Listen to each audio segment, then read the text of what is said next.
Hello everyone, Swami Vivekananda institute में आपका एक बार फिर से स्वागत है। आज की वीडियो के अंदर हम यूनिट 5 का एक नया टॉपिक लेकर आए हैं जिसमें हम ISO 2709 डिस्कस करेंगे। काफ़ी बच्चों ने देख रखा होगा, हमने काफ़ी सारे चीज़ें डिस्कस कर ली है जिसमें ISBD है, मार्क है, CCF है और अब जो आपका टॉपिक आ रहा है that is ISO 2709 which is a bibliographic standards, जो कि मार्क के लिए या इन सब स्टैंडर्ड्स के लिए प्रॉपर उसको स्टैंडर्डाइज करने के लिए लाया गया।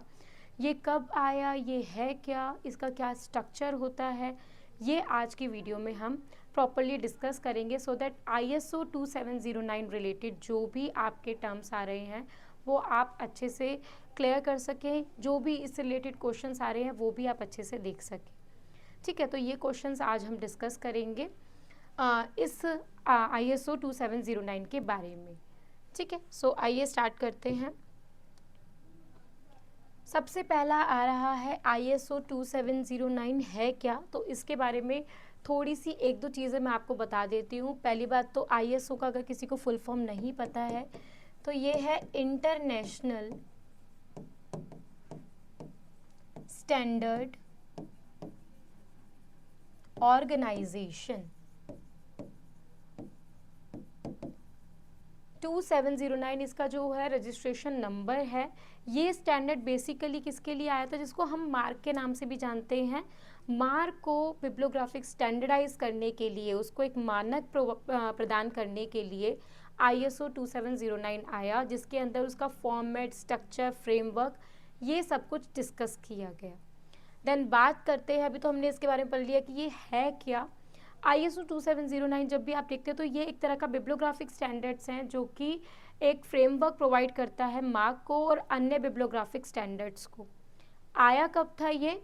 1973 में, जब Z39.2 भी आया था बाय ANSI-NISO द्वारा। सिमिलरली ISO 2709 भी 1973 में ANSI/NISO द्वारा लाया गया। ठीक है, तो कभी अगर आपसे इसका ईयर या क्रोनोलॉजिकल ऑर्डर में पूछा जाए तो आप इसको इस ईयर के अकॉर्डिंगली क्रोनोलॉजिकली वे में अरेंज कर सकते हैं। चाहे फिर वो CCF के साथ पूछा जा रहा है, चाहे मार्क के साथ पूछा जा रहा है, चाहे ISBD के साथ पूछा जा रहा है। इन सबको एक साथ करवाने का मतलब ही ये है कि क्रोनोलॉजिकल ऑर्डर लाइक के जैसे क्वेश्चन जो कि बहुत ही बार देखने को मिलते हैं कि ISBD, CCF, मार्क या FRBR या ISO 2709 ये आप अरेंज करो या मैच करो तो वो क्वेश्चंस आपके इन ये जो एरिया है इससे सॉल्व हो जाएंगे कि कौन लाया, कब लाया। ठीक है, ANSI-NISO की बात करें तो that is American National Standard Institute oblique National Information Standard Organisation.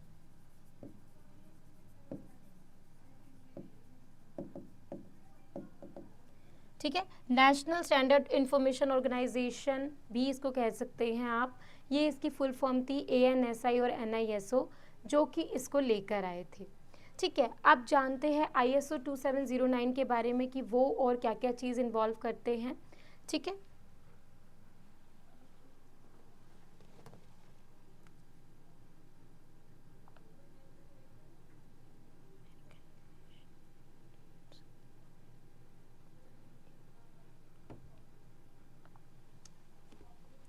ठीक है, ISO के अंदर ISO क्यों आया, किस लिए लाया गया, ये हम बात कर लेते हैं। तो अभी तो हमने जाना कि कौन इसको डेवलप किया, कब डेवलप किया, अब क्यों डेवलप किया, ये स्ट्रक्चर क्यों लाया गया। स्टैंडर्ड्स के बारे में आप सभी जानते होंगे जिन्होंने इन्फॉर्मेशन सोर्सेज पढ़ा है, या स्टैंडर्ड्स क्या होते हैं। हर इक्विपमेंट, हर चीज़ों को, इवन हर सॉफ्टवेयर्स को, ईच एंड एवरीथिंग को स्टैंडर्ड्स प्रोवाइड किए जाते हैं। सिमिलरली जब mark and another bibliographic standards आए या प्रोटोकॉल्स आए तो उनको भी एक स्टैंडर्ड प्रोवाइड किया गया जिसका नाम रखा गया ISO 2709। जिसको एक बिब्लियोग्राफिक स्टैंडर्ड कहा जाता है। ठीक है, तो पहला हमारा यही आ रहा है कि it is a standard for bibliographic description. जो मार्क में हमने बिब्लियोग्राफिक डिस्क्रिप्शन पढ़ी, आईएसबीडी में हमने बिब्लियोग्राफिक डिस्क्रिप्शन पढ़ी, वो सारी चीज़ें इसी के अंदर फ्रेमवर्क की गई है। ये एक उसका स्टैंडर्ड है। ठीक है, अगर आपसे पूछा जाए कि क्या ऐसा स्टैंडर्ड है जो बिब्लियोग्राफिक डिस्क्रिप्शन के लिए पूछा जाता है बनाया गया है, तो वो आंसर आपका ISO 2709 आएगा। Then it involve titled information, provide format for information exchange। Plus सबसे ज़्यादा मेन चीज़ जो ध्यान दिया जा रहा है बिब्लियोग्राफिक स्टैंडर्ड्स पे, जो डिजिटल बिब्लियोग्राफिक स्टैंडर्ड्स बन रहे हैं उन पे यही ध्यान दिया जाता है कि जब डॉक्यूमेंट बन के तैयार हो रहा है तो उसको ईजिली इंटरचेंज कैसे कर सके, उसके लिए एक फॉर्मेट होना ज़रूरी है, एक स्टैंडर्ड होना ज़रूरी है एंड एक ज़रिया होना ज़रूरी है अगर देखा जाए तो वही चीज़, वही फ्रेमवर्क आपको किस स्टैंडर्ड के अंदर मिला, विच इज़ ISO 2709। तो ये मदद करता है टाइटल्ड इन्फॉर्मेशन, ताकि टाइटल के अकॉर्डिंगली आप इंफॉर्मेशन को एक्सेस कर सको, इसके लिए एंड प्रोवाइड फॉर्मेट, एक फ्रेमवर्क देने के लिए। क्यों? ताकि हम उस इंफॉर्मेशन को, उस डॉक्यूमेंटेशन को और बाकी ऑर्गेनाइजेशन या इंस्टीट्यूशन के साथ एक्सेस कर सके, एक्सचेंज कर सके, इसके लिए, जो कि सबसे ज़्यादा मेन एम है इनको लाने का। Then to permit the exchange, यानी कि एक तरह से ये परमिट दे रहा है आपको क्या एक्सचेंज करने का, bibliographic records between group of libraries, even institution, network, सब जगह सारी चीज़ आ जाएगी। सिर्फ और सिर्फ लाइब्रेरी आप यहाँ कंसीडर नहीं करोगे, ऑल ऑर्गेनाइजेशन, एसोसिएशन, ठीक है, वो सारा आप यहाँ पे कंसीडर करोगे, एंड लाइब्रेरी नेटवर्क्स, क्योंकि सबके साथ वर्ल्ड वाइड आप कैसे एक्सचेंज कर रहे हो, उसका क्या फॉर्मेट होगा, वो आपको एक ही मिलना चाहिए। क्योंकि अगर कोई अलग अलग फॉर्मेट्स यूज़ करे, फॉर एग्जांपल जैसे व्हाट्सअप है, सब लोग व्हाट्सअप यूज़ करते हैं, मैं अगर किसी को व्हाट्सअप पे कोई भी मैसेज या एनीथिंग, कुछ भी इमेज, वीडियो शेयर कर रही हूँ, सो दैट सामने वाला जो भी मेरा रिसीवर है उस मैसेज का, उसके पास भी वही मेन व्हाट्सएप, वो जो ऐप है वो होना चाहिए, तभी वो एक्सेस करेगा उस चीज़ को, वरना मैंने तो सेंड कर दिया, वो उसको रिसीव नहीं कर पाएगा। सिमिलरली ये स्टैंडर्ड भी इसीलिए है, कैसे बिब्लियोग्राफिक एक्सचेंज ईजिली हो सके, बिब्लियोग्राफिक रिकॉर्ड्स आपस में इंस्टीट्यूशन शेयर कर सके, उसके लिए ये स्टैंडर्ड्स बनाए गए, मार्क बनाया गया, ISBD बनाया गया। ISO 2709 एक तरह का फ्रेमवर्क ही है, किसका? मार्क का, ठीक है, जिसको बस स्टैंडर्डाइज किया गया 1973 में ISO 2709 के अंतर्गत। तो अब आप लोग जान चुके होंगे कि ISO 2709 क्या है, इससे रिलेटेड ही इसमें क्वेश्चंस पूछे जाते हैं। ज़्यादा क्वेश्चंस इसमें आपको इतना देखने के लिए नहीं मिलते, बाकी फिर भी हमने डिस्कस किया है कि क्या क्वेश्चन आ सकते हैं, तो अगर इन केस इस पर क्वेश्चन बनता है तो आप उसको अच्छे से उसका आंसर दे लेंगे। ठीक है, ISO 2709 के बारे में जब आपने सब चीज़ पढ़ ली है, तो अब हम बात करते हैं इसके बेसिक स्ट्रक्चर की, क्योंकि एक चीज़, एक तरीके का क्वेश्चन बनता है सिर्फ और सिर्फ ईयर डेवलपमेंट वालों पर, जो मैचिंग में बाकी सबके साथ जुड़ के आपके सामने आ सकता है। एक बन सकता है कि किस तरीके का बिब्लियोग्राफिक स्टैंडर्ड है या कौन कौन से इनमें बिब्लियोग्राफिक स्टैंडर्ड है, ये टाइप ऑफ क्वेश्चन बहुत बार देखा गया है, तो ये भी काफ़ी बार आया हुआ है। वो आपका पहली स्लाइड में कंप्लीट हो गया कि वो बिब्लियोग्राफिक स्टैंडर्ड है, तो आपको पता चल जाएगा कि वो ISO 2709 की बात हो रही है। दूसरी चीज़, बेसिक स्ट्रक्चर जो है, बेसिक स्ट्रक्चर पे भी क्वेश्चन उठ के आ सकता है। जैसे अगेन हमने डिफरेंट फॉर्मेट्स के अंदर बात करी, तो वहाँ पर भी हमने यही देखा था कि बेसिक स्ट्रक्चर क्या है उसका। तो बेसिक स्ट्रक्चर पे अगर देखा जाए ISO 2709 का, उसमें 4 सेक्शंस में उसको डिवाइड किया गया है। ठीक है, पहला है रिकॉर्ड लेबल, दूसरा है डायरेक्टरी, तीसरा है डाटा फील्ड और third one is record separator. Basically main तो इसके ये 3 ही सेक्शंस हैं। कभी कभार आपसे ये भी पूछा जा सकता है कि मेन 3 सेक्शंस के अकॉर्डिंगली, तो आपको ऐसा कोई टेंशन नहीं लेने की हमने तो 4 पढ़े थे, 3 पूछे जा रहे हैं। ये बाद में ऐड ऑन किया, ये साइड बाय साइड रहता है, उसमें जो ISO 456 के अंदर है या ISO और भी अनदर है, उसके कैरेक्टर्स को लिए, सिंगल कैरेक्टर्स को ऐड करने के लिए ये दिया गया है रिकॉर्ड सेपरेटर। बट आप चारों पढ़ के चले, record label first, then directory, then data fields and then record separator. बाकी सब में भी हमने यही नाम पढ़े हैं स्ट्रक्चर में, तो हमेशा ध्यान रखना ये सिमिलर ही है एक दूसरे से, इस वजह से इनके सेम चीज़ें आ रही है। बट आपको एक माइंड में लेके चलना, क्योंकि वहीं पे कन्फ्यूजन हो सकती है जहाँ पे आपको काफ़ी सारी चीज़ें सिमिलर दिख रही हैं। तो यहाँ पे भी आपको यही चीज़ देके चलनी है कि क्या क्या फ्रेमवर्क में आ रहा है और उनके अंदर क्या इन्फॉर्मेशन आ रही है। Record label, directory, data fields and record separator, ये इसके अंदर था। अब इनके अंदर भी क्या इन्फॉर्मेशन आती है वो हम पढ़ लेते हैं। पहला है आपका रिकॉर्ड लेबल, ठीक है। Record label it contains 24 characters of the record, जो हमने लीडर के रूप में पढ़ा था मार्क के अंदर, उसी की बात हो रही है यहाँ पे रिकॉर्ड लेबल में, जिसकी एक फिक्स लेंथ होती है कि वो कैरेक्टर्स तो उसके अंदर इन्वॉल्व किए ही जाएंगे, जो कि 0 से लेकर 23 कैरेक्टर्स से मिलकर बनता है और वो मार्क खुद जनरेट करता है। सिमिलरली वही चीज़ हम रिकॉर्ड लेंथ के बारे में पढ़ेंगे, क्या क्या चीज़ इसमें होती है। Record length it contains 24 characters, ये आपसे पूछा जा सकता है रिकॉर्ड लेबल की लेंथ कितनी होगी, तो आपका आंसर होना चाहिए 24 कैरेक्टर्स, जो कि 0 से लेकर 23 के बीच में होता है। Of the record which is fix in length, और ये फिक्स्ड होता है, ये आएगा ही आएगा, जनरेट होगा ही होगा। It includes the record length and base address of the data content in the record, जो रिकॉर्ड में डाटा कंटेंट है उसका क्या बेस एड्रेस है उससे मिलाकर, और रिकॉर्ड की लेंथ को मिलाकर रिकॉर्ड लेबल प्रिपेयर किया जाता है, जो कि 24 कैरेक्टर्स में रिप्रेजेंट किया जाता है और लेंथ इसकी फिक्स होती है, ठीक है। इससे रिलेटेड भी क्वेश्चन आपका आ सकता है, अभी तक भी पूछा जा सकता होगा, पर हाल ही में इसके बारे में अभी क्वेश्चंस नहीं पूछे गए हैं, ठीक है। तो हो सकता है मोस्ट प्रोबेबली अब जो आप अटेम्प्ट देंगे उसमें इसके ऊपर क्वेश्चन बन जाए, ठीक है।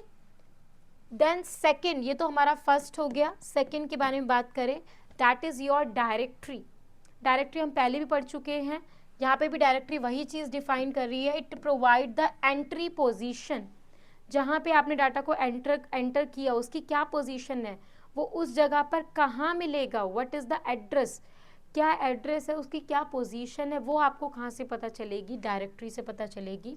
It provides the entry position to the fields in the record along with the field tags, किसके साथ वो उनकी मिलाकर इन्फॉर्मेशन जोड़ देती है, टैग्स के साथ, ताकि आपको इन्फॉर्मेशन एक्सेस करने में ईजी हो। सर्टेन टैग्स वो उनके साथ अटैच कर देती है कि ये टैग मेन एंट्री का है, ये टैग एडिशन का है, ये टैग टाइटल का है, ये टैग टाइप ऑफ रिसोर्स का है, तो इस वजह से उसकी पोजीशन का एक्सेस लगाना इजी हो जाता है। तो ये चीज़ आपकी डायरेक्टरी करती है। It consist 12 characters in length, और इसमें आपके कितने कैरेक्टर्स शामिल होते हैं, 12 कैरेक्टर, यानी कि 12 कैरेक्टर्स। डायरेक्टरी की बात अभी हमने करी कि ये एक एंट्री पोजीशन प्रोवाइड करती है आपके बिब्लियोग्राफिक रिकॉर्ड को, fields in the record along with tags, उनके साथ टैग्स लगा लगा के, ठीक है। दो चीज़ हम पढ़ चुके हैं, नेक्स्ट आगे बढ़ते हैं। डायरेक्टरी के अंदर उसके 4 पार्ट्स और इन्वॉल्व है, किस तरीके से किन 4 पार्ट्स को मिलाकर 12 कैरेक्टर्स प्रिपेयर किए जाते हैं, वो 4 पार्ट्स क्या क्या हैं, उनके नेम्स आपसे पूछे जा सकते हैं। इट हैज़ 4 पार्ट्स, डायरेक्टरी के ही यहाँ पे हम पार्ट डिस्कस कर रहे हैं, अलग से कोई फील्ड डिस्कस नहीं कर रहे हैं। डायरेक्टरी के ही 4 पार्ट है। पहला है फील्ड टैग, सबसे पहले जो दिया जाता है फील्ड टैग्स 3 कैरेक्टर्स का, length of the field 4 character का, starting character position of the field 5 characters होते हैं इसमें, और इम्प्लीमेंटेशन जो भी अनदर इन्फॉर्मेशन है वो यहाँ पे लेकर इस तरीके से मिलाकर आपके 12 कैरेक्टर्स डायरेक्टरी के प्रिपेयर किए जाते हैं इन 4 चीज़ों से। Field tags 3 character, length of the field 4 character, starting character position of the field 5 character, implementation यहाँ पे कोई भी अनदर कैरेक्टर शामिल नहीं होता है, नो कैरेक्टर ही होता है इसका मतलब, ठीक है, क्योंकि इनसे ही आपके 12 कैरेक्टर्स प्रिपेयर हो जाते हैं। Field tag, length of the field, starting character, position of the field and implementation, ये 4 पार्ट्स है डायरेक्टरी के। देन थर्ड पार्ट जो आ रहा है which is your data fields. Data fields के अंदर भी फर्दर पार्ट्स होते हैं जिसके अकॉर्डिंगली मार्क के सब फील्ड्स प्रिपेयर किए गए हैं, टैग्स प्रिपेयर किए गए हैं। Data fields it involve fields and subfield data in the record, किस किस फील्ड में क्या डाटा जाएगा और उनके अंदर भी क्या क्या डाटा जाएगा, बिब्लियोग्राफिक डाटा रिकॉर्ड के अंदर, तो वो सारी चीज़ें किस में आएंगी, डाटा फील्ड में। डाटा फील्ड में क्या टैग होगा, टैग के अंदर भी क्या क्या इन्फॉर्मेशन सब फील्ड्स के अंदर रिकॉर्ड की जाएगी, that is your data field record. Fields का मतलब यहाँ पर क्या आ रहा है, there are 3 kinds of field in ISO 2709 record. इन 3 फील्ड्स के ऊपर क्वेश्चन देखा जा चुका है, आया हुआ है, तो इनको आप ध्यान से कीजिएगा। डाटा फील्ड के अंदर ही 3 तरीके की फील्ड्स आती है, ठीक है।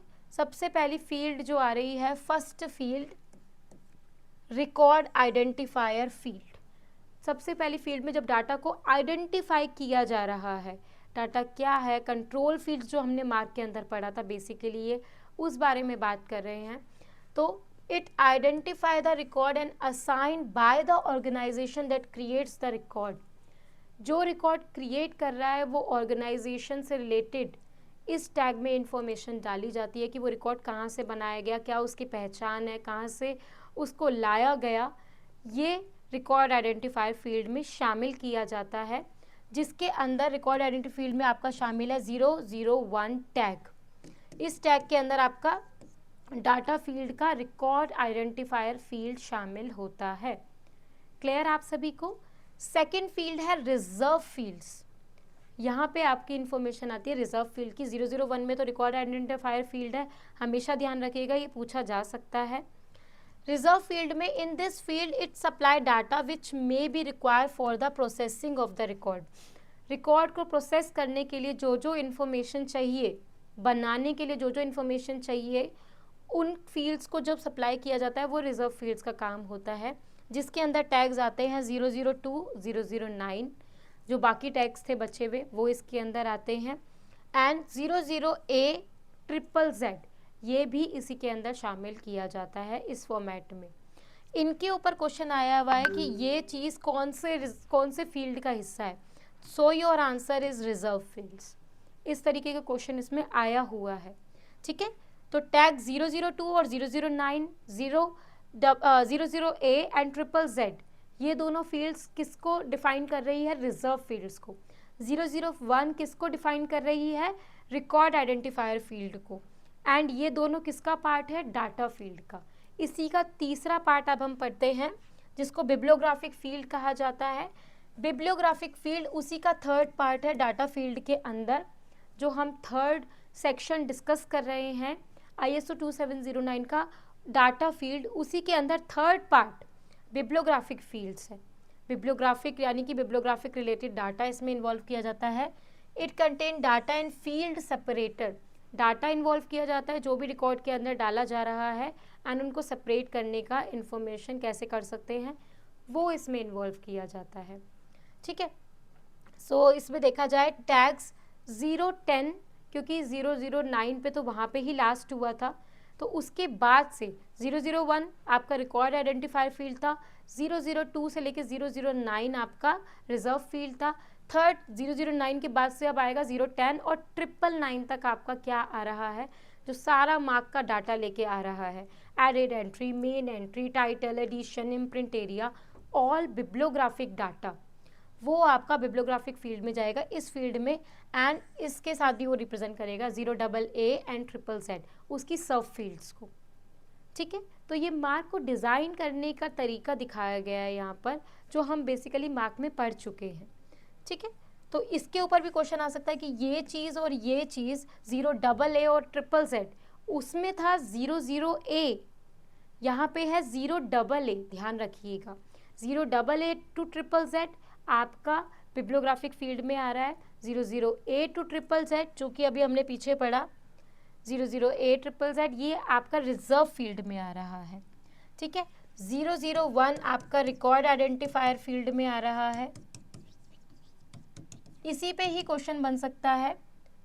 002 से लेके 009 आपका रिजर्व फील्ड में आ रहा है, जिसकी सब फील्ड्स जो है वो 00A to ZZZ पे आ रही है, और 009 यहाँ पर हो गए तो 010 से लेके 999 तक, 009 नहीं है यहाँ पे 999 है, इस पे आपका बिब्लियोग्राफिक डाटा फील्ड आ रही है, बिब्लियोग्राफिक फील्ड जिसके अंदर सब फील्ड्स आ रही है 0AA ZZZ, ठीक है। इसके बाद लास्ट आपका रिकॉर्ड सेपरेटर होता है जो इन्वॉल्व करता है सिंगल कैरेक्टर्स को ISO 646 के अंडर। ठीक है, जो भी सिंगल कैरेक्टर्स है वो यहाँ पर डाल के एंटर किया जाएगा। ये आपका बेसिक स्ट्रक्चर था ISO 2709 का, जो कि अभी हमने डिस्कस किया। होप सो अभी आपको इसके बारे में थोड़ा बहुत अंदाज़ा, जितना मैं पहुँचा पाई हूँ आप तक इन्फॉर्मेशन, उतनी इन्फॉर्मेशन आप तक आ गई होगी। इसकी ISO 2709 क्या है, थोड़ा बहुत आप इसके बारे में जान चुके होंगे, या जिसको भी इस टॉपिक के ऊपर डाउट था वो होप सो क्लियर हो चुका होगा आपके लिए। ठीक है, एक बार इसका प्रीव्यू ले लेते हैं सो दैट आप लोग एक ही बार समझ लीजिए कि ये क्या क्या चीज़ें इसमें इन्वॉल्व थी। ISO 2709 पढ़ा, it's a bibliographic standard, international standard organisation equal to ISO 2709, 1973 में आया था। ANSI NISO इसको लेकर आए थे, which is American National Standard Institute, National Information Standard Organisation, standards institute. ठीक है, वो इसको लेकर आए थे। It is a standard for bibliographic description. Bibliographic description के लिए एक स्टैंडर्ड का काम करता है कि स्टैंडर्ड है उसके लिए। It involve title information. Title information होती है इसमें पूरी title related, and provide format to information exchange. इससे ईजिली यूज़ करके ये एक फॉर्मेट प्रोवाइड करता है जिससे इन्फॉर्मेशन एक्सचेंज ईजिली हो सके। To permit the exchange of bibliographic records between group of libraries. Permit करता है एक्सचेंज को कि बिब्लियोग्राफिक रिकॉर्ड्स को एक दूसरे लाइब्रेरी साथ आपस में भी वर्ल्ड वाइड भी एक्सचेंज कर सके, एक ऐसा फॉर्मेट उनको प्रदान करके देता है ये। फिर हमने पढ़ा इसका स्ट्रक्चर, बेसिक स्ट्रक्चर ISO 2709 का 4 पार्ट्स में है। मेन 3 है, record label, directory, data fields, record separator. Record label जिसके अंदर 24 कैरेक्टर्स शामिल किए जाते हैं, फिक्स होता है लेंथ के अंदर। क्या क्या इन्वॉल्व रखता है, record length and base address of the data content in the record, 0 से लेकर 23 तक। डायरेक्टरी जो कि एड्रेस और एंट्री पोजीशंस बताती है आपके डाटा की कि कहाँ पे उसको एंटर किया गया है, वो डायरेक्टरी का पार्ट है। To the fields in the record, और उनके साथ टैग्स भी उनको प्रोवाइड करती है। ठीक है, 12 कैरेक्टर्स में इसको शामिल किया जाता है। इसके अंदर 4 पार्ट्स आते हैं, field tag, length of the field, starting character, position of the field, और लास्ट में इम्प्लीमेंटेशन। डाटा फील्ड्स जो कि तीसरा पार्ट है उसका, इसके अंदर भी 3 पार्ट्स आते हैं जो कि रिकॉर्ड्स और डाटा के फील्ड्स एंड सब फील्ड्स में डाटा का सारा रिकॉर्ड लेके चलते हैं, जो भी ज़्यादा इन्फॉर्मेशन लेके रहे कि टाइटल, एडिशन, इम्प्रिंट, वो सारा इन्फॉर्मेशन डाटा फील्ड्स में आएगा। फील्ड इसमें 3 काइंड्स की होती हैं। पहला काइंड है रिकॉर्ड आइडेंटिफायर फील्ड, जिसमें सिर्फ रिकॉर्ड को आइडेंटिफाई किया जाता है, जिसको हम मार्क में कंट्रोल फील्ड्स के नाम से भी जानते हैं।